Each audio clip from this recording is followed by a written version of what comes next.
দীর্ঘ টানাপোড়েনের পর আবারও বাংলাদেশিদের জন্য ভিসা কার্যক্রম স্বাভাবিক করার পথে হাঁটছে ভারত। এতে দুই দেশের সাধারণ মানুষের যাতায়াত, চিকিৎসা, শিক্ষা ও ব্যবসায়িক যোগাযোগে নতুন গতি আসার আশা তৈরি হয়েছে। তবে কূটনৈতিক বিশ্লেষকদের মতে শুধু ভিসা চালু হলেই দুই দেশের সম্পর্ক পুরোপুরি স্বাভাবিক হয়ে যাবে এমনটা ভাবার সুযোগ নেই।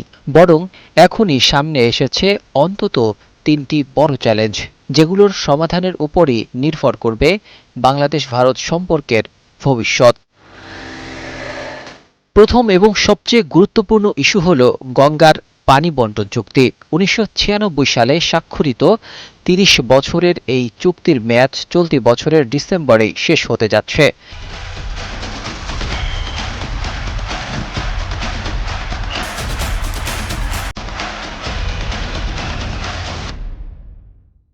নতুন করে চুক্তি হবে নাকি আগের চুক্তির মেয়াদ বাড়ানো হবে এ নিয়ে এখনও আনুষ্ঠানিক ঘোষণা আসেনি। তবে দুই দেশের কারিগরি পর্যায়ে প্রস্তুতি শুরু হয়েছে বলে জানা গেছে। বাংলাদেশের প্রত্যাশা, নতুন ব্যবস্থায় পানির ন্যায্য হিস্যা নিশ্চিত হবে। দ্বিতীয় বড় চ্যালেঞ্জ তিস্তার পানি বণ্টন। বহু বছর ধরে এ বিষয়ে একটি স্থায়ী চুক্তির অপেক্ষায় রয়েছে বাংলাদেশ। এদিকে বাংলাদেশ সরকার পদ্মা ব্যারেজ নির্মাণ প্রকল্পের ঘোষণা দিয়েছে, যা ভবিষ্যতে পানি ব্যবস্থাপনায় নতুন মাত্রা যোগ করতে পারে। তবে বিশেষজ্ঞদের মতে আলোচনার মাধ্যমেই দুই দেশের স্বার্থ রক্ষা করে একটি গ্রহণযোগ্য সমাধান বের করতে হবে। তৃতীয় এবং সাম্প্রতিক সময়ের সবচেয়ে আলোচিত বিষয় পুশিন ইস্যু। নতুন সরকার দায়িত্ব নেওয়ার পর দুই দেশের সম্পর্ক উন্নয়নের বার্তা দিলেও সীমান্তে বাংলাদেশিদের জোরপূর্বক ঠেলে পাঠানোর অভিযোগ নতুন করে উত্তেজনা সৃষ্টি করেছে।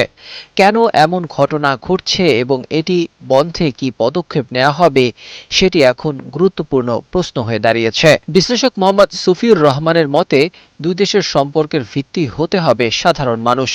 জনগণ কেন্দ্রিক সম্পর্ক গড়ে উঠলে ছোটখাটো রাজনৈতিক বা কূটনৈতিক সংকট দীর্ঘমেয়াদে বড় বাধা হয়ে দাঁড়াতে পারে না। অন্যদিকে অধ্যাপক ডক্টর নিলয় রঞ্জন বিশ্বাস মনে করেন, গঙ্গা, তিস্তা কিংবা পুশিন সব ইস্যুর সমাধান হতে পারে আলোচনার মাধ্যমে।